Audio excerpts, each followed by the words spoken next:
প্রবাহিত হল। অবশেষে উদ্বেলিত মোহিত হৃদয় নাজ্জাশী কুরাইশ প্রতিনিধিবর্গকে বললেন, তোমরা যেতে পারো, তোমাদের আবেদন অগ্রহণযোগ্য। আমি প্রবাসী মুসলমানদেরকে তোমাদের হস্তে অর্পণ করব না। নাজ্জাশীর সিদ্ধান্ত ঘোষণার পর কুরাইশ দূতদের যে কি দশাপ্রাপ্ত হয়েছে তা তারা সম্যক বুঝে ফেলে ব্যর্থতাজনিত হতাশায় একেবারে ধুমড়ে মুষড়ে পড়ল।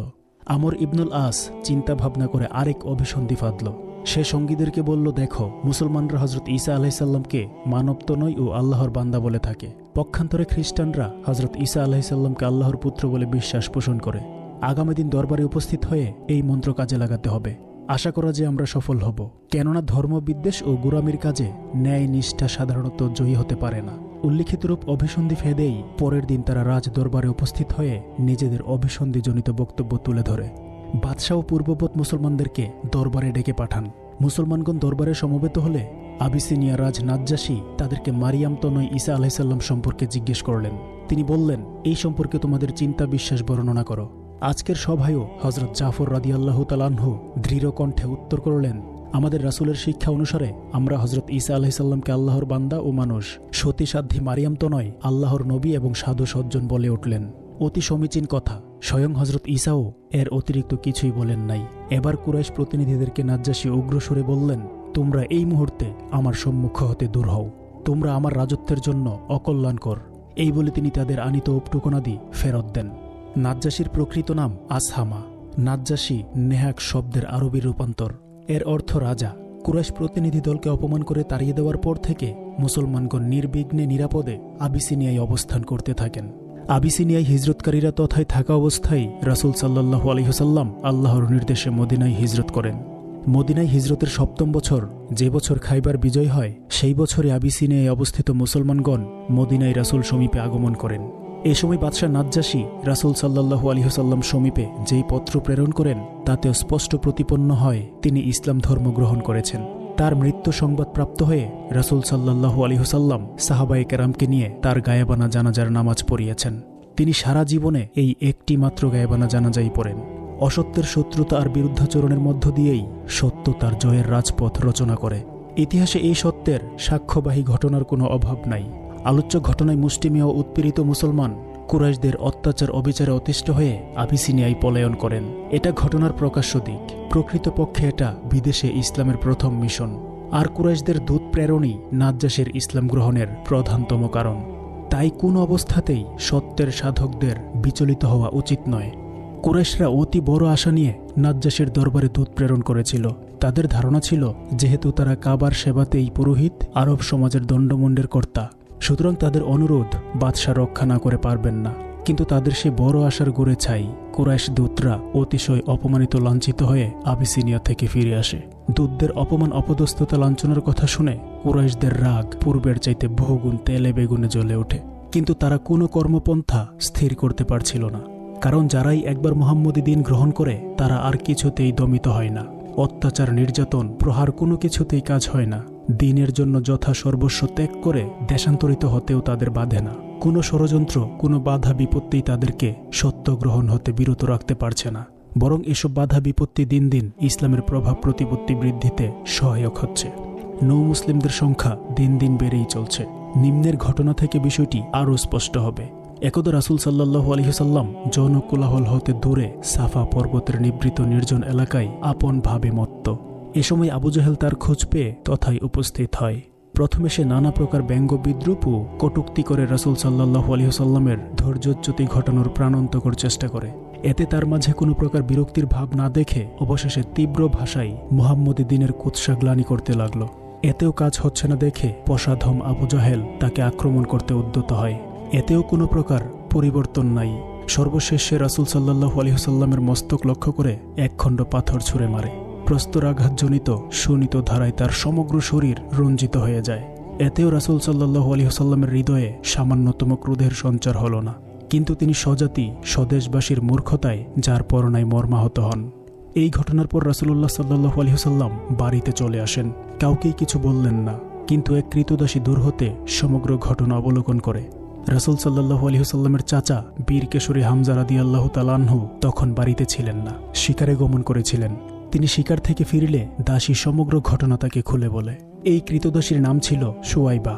আবুল আহাব তাকে মুক্ত করে দিয়েছিলেন বলে ঐতিহাসিকদের কেউ কেউ বলেছেন। এর মুক্তি লাভের কারণস্বরূপ বলা হয়েছে, দাসী সুয়াইবাই প্রথম তার মনিব আবুল আহাবকে রাসূল সাল্লাল্লাহু আলাইহি ওয়াসাল্লামের জন্ম সংবাদ দেয়।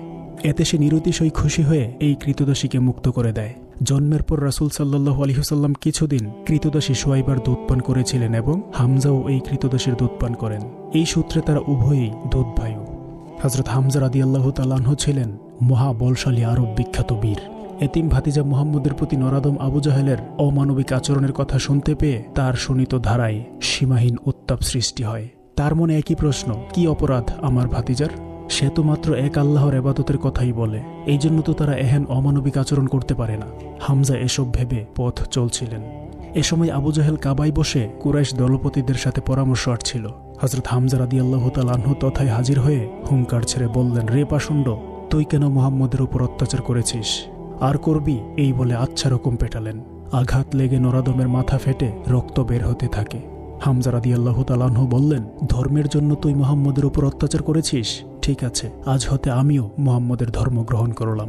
আবু জাহেল থেকে প্রতিশোধ গ্রহণ পর্ব শেষে হামজা রাদিয়াল্লাহু তাআলা আনহু কাবা গৃহ থেকে সোজা রাসূল সাল্লাল্লাহু আলাইহি ওয়াসাল্লামের বাড়িতে এসে উপস্থিত হন।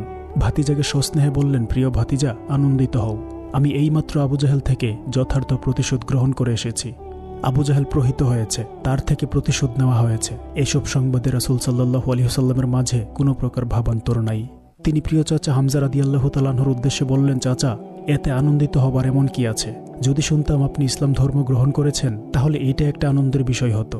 হামজার মনোজগৎ পূর্ব থেকেই ইসলাম গ্রহণের জন্য প্রস্তুত হয়েই ছিল। কাবা গৃহে কুরাইশ দলপতিদের সম্মুখে তা তিনি প্রকাশও করেছেন। এবার তার প্রাণপ্রিয় ভাতিজার সম্মুখে প্রকাশ্যে ইসলামের কথা ঘোষণা করলেন। হামজার ইসলাম গ্রহণ কুরাইশদের মধ্যে প্রবল চাঞ্চল্যের সৃষ্টি করে এবং তারা রাসূল সাল্লাল্লাহু আলাইহি ওয়াসাল্লামের উপর অত্যাচারের মাত্রা কিছুটা হ্রাস করে উদ্দেশ্য সফল হবার জন্য নতুন পন্থা খুঁজতে শুরু করে। রাসূলুল্লাহ সাল্লাল্লাহু আলাইহি ওয়াসাল্লাম প্রকাশ্যে ইসলামের কথা ঘোষণার পর হতেই ছলে বলে কৌশলে শক্তি প্রয়োগে কুরাইশ কাফেররা তাকে ইসলাম প্রচার হতে বিরত রাখার সর্বাত্মক প্রচেষ্টা চালায়, কিন্তু কিছুতেই কিছু হচ্ছে না। দিন দিন মুসলমানদের সংখ্যা বেড়েই চলছে। সর্বশেষ আরবের বিখ্যাত বীর হামজা রাদিয়াল্লাহু তাআলা আনহু ইসলাম গ্রহণ করেছেন। হামজার ইসলাম গ্রহণ কুরাইশদের শক্তি দুর্গের ভিত্তিমূলে নাড়া দেয়। তারা নতুন করে ভাবতে শুরু করে কি করে মুহাম্মদের অব্যাহত গতিপথে প্রতিরোধ আরোপ করা যায়। তারা পুনরায় ভিন্ন পন্থায় কূটকৌশল অবলম্বন করে। অর্থ সম্পদ, ক্ষমতা, নেতৃত্ব, কর্তৃত্ব, সুন্দরী ললনা সবকিছুর প্রলোভন একে একে উপস্থাপন করেও কোনো ফল ফলছে না, সবই ব্যর্থ। এই ব্যর্থতার প্রেক্ষাপটে তারা নতুন করে চিন্তা ভাবনা করতে শুরু করে। কুরাইশদের মাঝে যখন কোনো জটিল সমস্যা দেখা দিত, তখন সেই সমস্যা সমাধান পদ্ধতি উদ্ভাবন কল্পে তারা দারুণ নদুয়ায় একত্রিত হয়ে পরস্পর মত বিনিময়ে উদ্ভূত সমস্যা সমাধানের পন্থা খুঁজে বের করার চেষ্টা করত। দারুণ নদুয়া ছিল কুরাইশদের সংসদ। আজকে তাদের দারুণ নদুয়ায় উপস্থিতির উদ্দেশ্য রাসূল সাল্লাল্লাহু আলাইহি ওয়াসাল্লাম সম্পর্কে চূড়ান্ত সিদ্ধান্ত গ্রহণ। তাদের সর্বসম্মত মতে মুহাম্মদকে আর সম্মুখে বাড়তে দেওয়া যায় না। দীর্ঘ আলোচনা অনুষ্ঠিত হলো, কিন্তু কোনো সমাধান খুঁজে পাওয়া যাচ্ছে না। উপস্থিত সকলেই সমাধান উদ্ভাবনে ব্যর্থ। এমন সময় এক বৃদ্ধ তথায় উপস্থিত হয়। জিজ্ঞাসাবাদে সে তার বাড়ি নজদে বলে জানায়। উপস্থিত সকলেই তাকে শায়েখ নজদি বলে অভিহিত করে তার গুরুত্বপূর্ণ পরামর্শ কামনা করল। এই শায়েখে নজদি আর কেউ নয়, মানবের চিরশত্রু অভিশপ্ত ইবলিশ। শায়েখে নজদি অভিশপ্ত ইবলিশ উপস্থিত কুরাইশ নেতৃবৃন্দের উদ্দেশ্যে বলল, যে উদ্দেশ্যে তোমরা এখানে একত্রিত হয়েছ, হন্যে হয়ে সমাধানের পথ খুঁজছ, তার একটাই মাত্র সমাধান, আর তা হচ্ছে মুহাম্মদকে হত্যা করা। নতুবা তোমাদের ধর্ম, ঐতিহ্য, নেতৃত্ব, কর্তৃত্ব কিছুই রক্ষা পাবে না। শায়েখে নজদির এই প্রস্তাব সর্বসম্মতিক্রমে গৃহীত হয় এবং এই কর্ম সাধনের জন্য 100 উট পুরস্কার ঘোষিত হয়। এই মজলিসে হযরত উমর রাদিয়াল্লাহু তাআলা আনহু উপস্থিত ছিলেন। দুর্দান্ত সাহসী বীর, তখনও ইসলাম গ্রহণ করেন নাই। তিনি বললেন, ঠিক আছে, আমি মুহাম্মদের শির এনে দেব। এই বলে তিনি উলঙ্গ তরবারি হস্তে বের হলেন। দুর্দান্ত আরব বীর উলঙ্গ তরবারি হস্তে রাস্তায় নেমে এসেছেন। উদ্দেশ্য একটাই, যেখানেই পাওয়া যাবে মুহাম্মদের শির কর্তন করতে হবে। তিনি রাসূলুল্লাহ সাল্লাল্লাহু আলাইহি ওয়াসাল্লামের অবস্থান স্থলের দিকে যাচ্ছেন। পথে মধ্যে নাইম বিন আব্দুল্লাহর সঙ্গে সাক্ষাৎ হয়। নাইম পূর্বেই ইসলাম ধর্ম গ্রহণ করেছেন, কিন্তু এটা উমরের জানা ছিল না। নাইম দেখলেন ব্যাপার খুবই জটিল। তিনি জিজ্ঞেস করলেন, উমর, কোথায় যাচ্ছ?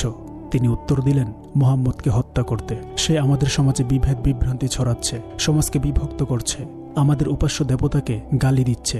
নাইম ভাবলেন উমরের আপাত গতি পরিবর্তনের প্রয়োজন। তিনি বললেন, উমর, আগে তো নিজের ঘরের খবর লও। নাইমের এই উদ্দেশ্যপূর্ণ উক্তিতে উমর থমকে দাঁড়ালেন। জিজ্ঞেস করলেন, একই কথা বলছো নাইম?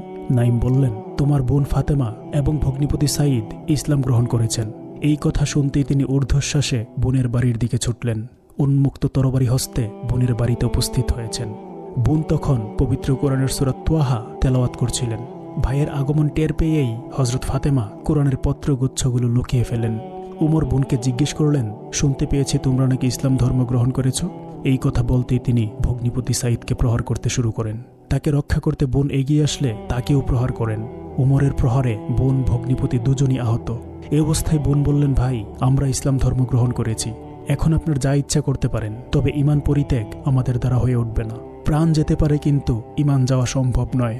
ইতিমধ্যে বোন ভগ্নিপতির দেহ নির্গত শোণিত ধারা দর্শনে উমরের মন বিগলিত হয়ে পড়ে। তিনি বোনকে বললেন, তোমরা কি পাঠ করছিলে তা একটুখানি আমাকে দাও। বোন ফাতেমা বললেন, ভাই, আপনি অপবিত্র, তাই আপনাকে কোরআন দেওয়া যাবে না। কোরআন পড়তে চাইলে আপনাকে গোসল করে পবিত্র হতে হবে। সেই মতে উমর গোসল করে আসলে বোন কোরআনের লিখিত পত্রগুলো তার হাতে তুলে দেন। তাতে সূরা তোয়াহা লেখা ছিল। হযরত উমর রাদিয়াল্লাহু তাআলা আনহু সূরা তোয়াহার প্রাথমিক আয়াতগুলো তেলাওয়াত করে অত্যন্ত মুগ্ধ হয়ে পড়েন। তার মুখ থেকে বেরিয়ে এলো, আশহাদু আল্লা ইলাহা ইল্লাল্লাহু ওয়া আশহাদু আন্না মুহাম্মাদান আবদুহু ওয়া রাসূলুহু। এ সময় হযরত খাব্বাব রাদিয়াল্লাহু তাআলা আনহু হযরত ফাতেমা রাদিয়াল্লাহু তাআলা আনহুর ঘরে লুকিয়েছিলেন। উমরের ভাবান্তরে তিনি বেরিয়ে তার সম্মুখে এসে বললেন, উমর, তোমার জন্য আল্লাহর দরবারে রাসূল সাল্লাল্লাহু আলাইহি ওয়াসাল্লামের দোয়া কবুল হয়েছে। তোমার ঈমান গ্রহণের জন্য তিনি আল্লাহর দরবারে দোয়া করেছিলেন। এবার উমর রাদিয়াল্লাহু তাআলা আনহু বললেন, আমাকে তার সমীপে নিয়ে চলো। রাসূল সাল্লাল্লাহু আলাইহি ওয়াসাল্লাম তখন সাফা পাহাড়ের পাদদেশে অবস্থিত আর কামের গৃহে অবস্থান করছিলেন। হযরত উমর রাদিয়াল্লাহু তাআলা আনহু উন্মুক্ত তরবারি হস্তে আর কামের গৃহপানে ছুটে দ্বারে উপস্থিত হলেন। সে সময় হযরত হামজা রাদিয়াল্লাহু তাআলা আনহু দ্বার রক্ষায় নিয়োজিত ছিলেন। গতরাতে দারুণ নদওয়ায় গৃহীত সিদ্ধান্তের কথা অনেকেই জেনে ফেলেছিল, তাই সবাই সন্ত্রস্ত। রাসূলুল্লাহ সাল্লাল্লাহু আলাইহি ওয়াসাল্লাম বললেন, উমরকে আসতে দাও। নির্দেশ মোতাবেক উমরকে রাসূল সাল্লাল্লাহু আলাইহি ওয়াসাল্লামের সম্মুখে আসতে দেওয়া হলো। তিনি রাসূল সাল্লাল্লাহু আলাইহি ওয়াসাল্লামের নূরানী চেহারা দর্শনে অভিভূত হয়ে পুনরায় পাঠ করলেন, আশহাদু আল্লা ইলাহা ইল্লাল্লাহু ওয়া আশহাদু আন্না মুহাম্মাদার রাসূলুল্লাহ। হযরত উমর রাদিয়াল্লাহু তাআলা আনহুর কালেমা পাঠের সাথে সাথে সাহাবায়ে কেরাম সকলেই আনন্দে আল্লাহু আকবার ধ্বনি করে উঠলেন। তার ইসলাম গ্রহণে মুসলমানদের শক্তি বহুগুণে বৃদ্ধি পেল। এর পূর্বে ৩৯ জন ইসলাম গ্রহণ করেন। এটা নবুয়তের ৬ষ্ঠ বছরের ঘটনা ছিল। অবশ্য ঐতিহাসিকদের কেউ কেউ হযরত উমর রাদিয়াল্লাহু তাআলা আনহুর এরূপ নাটকীয়ভাবে ইসলাম গ্রহণের কথা স্বীকার করেন না। তাদের মতে আরও কিছু পূর্ব ঘটনা এই নাটকীয়তা সৃষ্টির পেছনে কাজ করেছে। আমের বিন রবিয়ার স্ত্রীর বর্ণনা থেকে জানা যায়, কুরাইশদের অত্যাচারে অস্থির হয়ে অপরাপর মুসলমানদের ন্যায় তারাও দেশত্যাগের আয়োজন করছিলেন। সে সময় এই দুস্থ পরিবারের অবস্থা দর্শনে হযরত উমর রাদিয়াল্লাহু তাআলা আনহু খুবই বিচলিত হয়ে পড়েন। হাদিস গ্রন্থে স্বয়ং হযরত উমরের বর্ণনা উদ্ধৃত হয়েছে। একদা তিনি গভীর রাতে রাসূল সাল্লাল্লাহু আলাইহি ওয়াসাল্লামের অনিষ্ট সাধনের উদ্দেশ্যে তার অনুসরণ করেন। সেই নিভৃত নিস্তব্ধ নিশীথে রাসূল সাল্লাল্লাহু আলাইহি ওয়াসাল্লাম কাবায় প্রবেশ করে নামাজ পড়ছিলেন। হযরত উমর রাদিয়াল্লাহু তাআলা আনহু বলেন, আমি কাবার পর্দার অন্তরালে একেবারে নিকটে দাঁড়িয়ে শুনছিলাম। তিনি নামাজে আল হাক্কা সূরা তেলাওয়াত করছিলেন। তার তেলাওয়াত শুনতে শুনতে মুহূর্তে মুহূর্তে আমার মন পরিবর্তিত হচ্ছিল। তখন আমার মনে হলো, কুরাইশদের কথাই ঠিক, ইনি একজন উঁচু মানের কবি। এরপর মুহূর্তেই তিনি তেলাওয়াত করলেন, তোমরা যা কিছু দেখছো এবং দেখতে পারছো না, এসবের কসম, এ আমার রাসূল কর্তৃক প্রচারিত বাণী। তা কবির কল্পনা নয়, কিন্তু তোমরা তাতে কমই বিশ্বাস করে থাকো। এবার উমর রাদিয়াল্লাহু তাআলা আনহু ভাবনায় পড়লেন, ইনি নিশ্চয়ই কোনো মন্ত্রজ্ঞ হবেন, নতুবা আমার মনের কল্পনা জানতে পারলেন কি করে। আমার মনে এই ভাবের উদয় হতেই রাসূল সাল্লাল্লাহু আলাইহি ওয়াসাল্লাম তেলাওয়াত করলেন, এ কোনো মন্ত্রজ্ঞ গণকের উক্তি নয়, তোমরা খুব কমই উপদেশ গ্রহণ করে থাকো। হযরত উমর রাদিয়াল্লাহু তাআলা আনহু বলেন, উল্লেখিত ঘটনার পরেই ইসলাম আমার অন্তরে যথেষ্ট স্থান করে নেয়। উল্লেখিত আলোচনা থেকে প্রতীয়মান হয়, হযরত উমর রাদিয়াল্লাহু তাআলা আনহুর ইসলাম গ্রহণ কোনো নাটকীয় ব্যাপার নয়, বরং আগে থেকে সংঘটিত কিছু ঘটনার ফল নাটকীয়ভাবে নাইম বিন আবদুল্লাহ সংক্রান্ত ঘটনার মধ্য দিয়ে আত্মপ্রকাশ করে। হযরত উমর রাদিয়াল্লাহু তাআলা আনহুর ইসলাম গ্রহণের পূর্ব পর্যন্ত মুসলমানগণ গোপনে কোরআন তেলাওয়াত ও নামাজ আদায় করতেন। কাফেরদের ভয়ে প্রকাশ্যে কোরআন তেলাওয়াত এবং নামাজ আদায় করা সম্ভব ছিল না। হযরত উমর রাদিয়াল্লাহু তাআলা আনহু ইসলাম গ্রহণ করেই বললেন, হে আল্লাহর রাসূল সাল্লাল্লাহু আলাইহি ওয়াসাল্লাম, আমরা কি সত্যের উপরে প্রতিষ্ঠিত নই? রাসূল সাল্লাল্লাহু আলাইহি ওয়াসাল্লাম বললেন, হ্যাঁ, অবশ্যই আমরাই সত্যের উপরে প্রতিষ্ঠিত। এই জবাবে উমর রাদিয়াল্লাহু তাআলা আনহু বললেন, তাহলে কেন আমরা গোপনে আল্লাহর নাম নেব? কেন আমাদের দিন গোপন রাখব? হযরত উমর রাদিয়াল্লাহু তাআলা আনহু বললেন, অতি অবশ্যই আমি কাফেরদের মজলিসে ঈমানের কালেমা উচ্চে তুলে ধরব। এই প্রস্তাবে রাসূল সাল্লাল্লাহু আলাইহি ওয়াসাল্লাম সম্মত হলেন। আজকে সাহাবায়ে কেরামের খুশি আর ধরে না। তারা দুই লাইনে বিভক্ত হয়ে সাফা পাহাড়ের পাদদেশ থেকে আল্লাহু আকবার ধ্বনি উচ্চারণ করতে করতে নগরীর মধ্য দিয়ে কাবা ঘরের দিকে অগ্রসর হতে লাগলেন। মুসলমানদের দুই ছত্রের অগ্রভাগে দুই মহাবীর হযরত উমর রাদিয়াল্লাহু তাআলা আনহু এবং হযরত হামজা রাদিয়াল্লাহু তাআলা আনহু, রাসূল সাল্লাল্লাহু আলাইহি ওয়াসাল্লাম মধ্যস্থলে। তারা সবাই কাবা শরীফে 2 রাকাত নামাজ আদায় করে পুনরায় স্বস্থানে প্রত্যাবর্তন করেন। কাফের কুরাইশরা মুসলমানদের এই মিছিল শুধু নির্নিমেষ নেত্রে অবলোকনই করল, কিছুই বলার সাহস তাদের হল না। কুরাইশরা তখন চরমভাবে ব্যর্থ। কোনো প্রকারেই তারা ইসলাম ও মুসলমানদের অগ্রযাত্রাকে প্রতিরোধ করতে পারছে না। মুসলমানদের একদল আবিসিনিয়ায় গিয়ে নির্বিঘ্নে তাদের দিন ধর্ম পালন করে চলেছে। তাদেরকে মক্কায় ফিরিয়ে আনার জন্য দূত প্রেরণ করেও হেনস্থা হতে হয়েছে। নিজেরা ইসলাম গ্রহণের মিথ্যা গুজব রটিয়েও মুসলমানদের আবিসিনিয়া হতে ফেরত আনা যায় নাই। বরং আবিসিনিয়া রাজের সহানুভূতির কথা শুনে আরও বহু সংখ্যক মুসলমান তথায় গমন করে সুখে শান্তিতে অবস্থান করছে। মক্কাতেও দিন দিন মুসলমানদের সংখ্যা বেড়েই চলেছে। অল্প কয়েকদিনের ব্যবধানে আরবের 2 শ্রেষ্ঠ বীর হযরত হামজা রাদিয়াল্লাহু তাআলা আনহু এবং হযরত উমর রাদিয়াল্লাহু তাআলা আনহু ইসলাম গ্রহণ করেছেন। তারা শুধু এই দৃশ্য চেয়ে চেয়ে দেখছে, কোনো প্রতিবাদই করতে পারছে না। এমনকি হযরত উমরের ইসলাম গ্রহণে মুসলমানরা প্রকাশ্যে কাবা ঘরে এসে নামাজ পড়ে গেল। কুরাইশ দলপতিরা বহুদিন থেকে রাসূল সাল্লাল্লাহু আলাইহি ওয়াসাল্লামের প্রাণবধের চেষ্টায় ছিল, কিন্তু হাশেমি ও মুত্তালেব বংশীয়দের ঐক্যবদ্ধ প্রতিবাদ প্রতিরোধের কারণে তা সম্ভব হয়ে ওঠে নাই। ভাতিজাকে সামলানোর জন্য আবু তালেবকে বলে কয়েও কোনো লাভ হয় নাই। সুতরাং নতুন করে কিছু চিন্তা ভাবনা করা দরকার। অতএব সকল কুরাইশকে একটি সভায় সমবেত করা হলো। সেখানে বহুক্ষণ নানাবিধ আলোচনার পর এক প্রতিজ্ঞাপত্র লিপিবদ্ধ করা হয়। আলোচ্য সভায় সর্বসম্মতিক্রমে সামাজিক শাসন আরোপের প্রস্তাব গৃহীত হয়। প্রতিজ্ঞাপত্রে লিখিত হল, হাশেম ও মুত্তালেব বংশীয়দের সহযোগিতার কারণেই মুহাম্মদ এতটুকু অগ্রসর হতে পেরেছে। সুতরাং মুহাম্মদ ও তার সহযোগী এবং তার দলস্থ সবাইকে সামাজিকভাবে বয়কট করতে হবে। তাদের সাথে কোনো প্রকার বৈবাহিক সম্পর্ক স্থাপন করা চলবে না। তাদের সাথে ক্রয় বিক্রয়, লেনদেন, কুশল বিনিময়, এক কথায় সর্বপ্রকার সামাজিক সম্পর্কই বন্ধ থাকবে। কেউ তাদেরকে কোনো প্রকার সাহায্য সহযোগিতা করলে কঠোর দণ্ডের যোগ্য বিবেচিত হবে। যতদিন পর্যন্ত হাশেমি ও মুত্তালেব বংশীয়রা স্বেচ্ছায় মুহাম্মদকে আমাদের হাতে সমর্পণ না করবে, ততদিন লিখিত প্রস্তাবপত্র বলবৎ থাকবে। এইরূপ আলোচনা শেষে ঠাকুর দেবতাদেরকে সাক্ষী করে এই প্রতিজ্ঞাপত্র কাবা শরীফে লটকিয়ে দেওয়া হয়। নবুয়তের 7ম বছর মুহররমের 1ম তারিখে এই প্রতিজ্ঞাপত্র লিখিত হয়। কুরাইশদের কর্তৃক গৃহীত সামাজিক শাসন ব্যবস্থা, সেই ব্যবস্থার বাস্তবায়নে প্রতিজ্ঞাপত্র প্রণয়ন ও তা কাবা ঘরে লটকিয়ে দেওয়া, সাথে সাথে মুসলমানদের সহযোগিতার অভিযোগে হাশেমি ও মুত্তালেব বংশীয়দেরকে অভিযুক্ত করা ইত্যাদি ঘটনার মাঝে এক মহা বিপদের অশনি সংকেত লুকায়িত ছিল। যেভাবে কুরাইশরা দলবদ্ধ হয়েছে, সামাজিকভাবে বয়কটের যে ব্যবস্থা গ্রহণ করেছে, তাতে মক্কা নগরে থাকলে খাদ্যাভাবে মারা পড়ার প্রকট সম্ভাবনা। অতএব রাসূলুল্লাহ সাল্লাল্লাহু আলাইহি ওয়াসাল্লাম মুসলমানদের এবং হাশেমি ও মুত্তালেব বংশীয়দের সহ শেবে আবি তালেবে স্থানান্তরিত হন। আবু তালেব হাশেমি এবং মুত্তালেব বংশীয়দের সাথে থাকেন। তাদের ধারণা ছিল শহরের বাইরে থাকলে কোনো না কোনোভাবে কিছু খাদ্য সম্ভার সংগ্রহ করা যাবে। এই চিন্তা থেকেই মুসলমান হাশেমি এবং মুত্তালেব বংশীয়গণ শেবে আবি তালেবে চলে যান। আবু তালেব ঘোষণা করলেন, কশ্চিন কালেও আমরা মুহাম্মদকে বিরোধীদের হাতে অর্পণ করব না। শেবে আবি তালেবের বন্দী জীবনে চরম ক্লেশ সহ্য করতে হয় মুসলমান এবং সহযোগী হাশেমিদের। কারণ হঠাৎ যে এমন একটা পরিস্থিতির সৃষ্টি হবে তা কারোরই জানা ছিল না। তাই প্রয়োজনীয় দ্রব্য সামগ্রী ও খাদ্যশস্য প্রচুর পরিমাণে সংগ্রহ করা যায় নাই। উপস্থিত যার নিকট যা ছিল তা নিয়ে শেবে আবি তালেবে প্রস্থান করেছেন। অল্প কিছুদিনের মধ্যেই প্রকট খাদ্যাভাব দেখা দেয়। কুরাইশদের বিরোধিতার ফলে বাইরে থেকে প্রয়োজনীয় খাদ্য সামগ্রী এবং খাদ্যশস্য সংগ্রহ করা সম্ভব হচ্ছিল না। যতই দিন যাচ্ছিল ততই সংকট তীব্র থেকে তীব্রতর হচ্ছিল। ক্ষুধার্ত শিশুদের ক্রন্দনে চতুর্দিক মুখরিত হয়ে উঠত। তবুও পাষাণ কাফেরদের হৃদয় গলে নাই।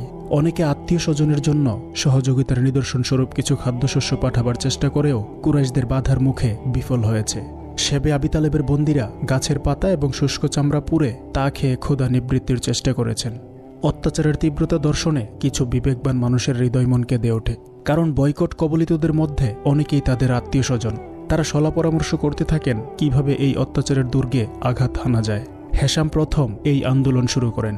তিনি প্রচেষ্টা চালিয়ে আবুল বুখতারি, জুবাইর ইবনে মুতেম, জামআ, কায়স ও জোহায়রকে নিজেদের মতে আনেন। কয়েকদিন ধরে এই কয়জনের মাঝে যুক্তি পরামর্শ চলে। তাদের প্রতিজ্ঞা, এই অত্যাচারের একটা বিহিত অবশ্যই হতে হবে। অবশেষে একদিন এরা সকলে কাবা ঘরে বসে সিদ্ধান্ত করলেন আগামীকাল কুরাইশ দলপতি ও অন্যেরা যখন কাবায় একত্রিত হবে তখন কথা তুলতে হবে। সিদ্ধান্ত হলো জুহাইর প্রথম কথা তুলবে, অন্যরা তার প্রতি সমর্থন জানাবেন। পরদিন ভোরে কুরাইশ দলপতিগণ এবং অন্য সকলে উপস্থিত। এই সুযোগে জুহাইর বললেন, হে মক্কাবাসী, আমরা পেট পুরে খাব, উত্তম বস্ত্র পরব, আর বনি হাশেম এভাবে না খেয়ে ধ্বংসপ্রাপ্ত হবে। তাদের সাথে ক্রয় বিক্রয় সহ সর্বপ্রকার সামাজিক লেনদেন বন্ধ রাখা হয়েছে। এ কেমন বিচার? এখনই কি তোমাদের নৃশংসতার শেষ হয় নাই? যাই হোক, তোমাদের যা ইচ্ছা করতে পারো, আমি কিন্তু তোমাদের সাথে নাই। আল্লাহর কসম, বর্বরতাপূর্ণ প্রতিজ্ঞাপত্র ছিন্ন না করে আমি নিস্তর হব না। পাষণ্ড আবু জাহেল সভার এক প্রান্তে উপবিষ্ট ছিল। সে লাফ দিয়ে উঠে বলতে লাগলো, কখনো নয়, এটা কখনোই হতে পারে না। এই প্রতিজ্ঞাপত্র কখনোই নষ্ট করা হবে না। উপরন্তু সে জুহাইরকে মিথ্যাবাদী বলেও সম্বোধন করে। তার ধারণা মতে জুহাইর একা। আবু জাহেলের কথা শেষ না হতেই জামআ উঠে বলল, মিথ্যাবাদী তো তুমি, জুহাইর তো সত্য কথাই বলেছে। লিপিবদ্ধ হবার সময়ও এতে আমাদের সম্মতি ছিল না। এবার আবুল বুখতারি বলে উঠলেন, এরা তো ঠিকই বলেছেন, আমরা এই প্রতিজ্ঞায় রাজি ছিলাম না, এখনও তা মানতে বাধ্য নই। হেশাম সর্বশেষে পূর্ববর্তী বক্তাগণের বক্তব্য সমর্থন করলেন। ইতিমধ্যে জুহাইর ইবনে মুতিম লাফ দিয়ে উঠে প্রতিজ্ঞাপত্রখানা ছিঁড়ে আনলেন। দেখা গেল তা কীটদষ্ট হয়ে গেছে। এরা তখনই প্রতিজ্ঞাপত্রখানা ছিঁড়ে ফেলেন এবং প্রধান প্রধান ব্যক্তিগণ উলঙ্গ তরবারি হস্তে শেবে আবি তালেবে গিয়ে আবদ্ধ নারী পুরুষ সবাইকে মক্কা নগরীতে নিয়ে আসেন। প্রায় 3 বছর পর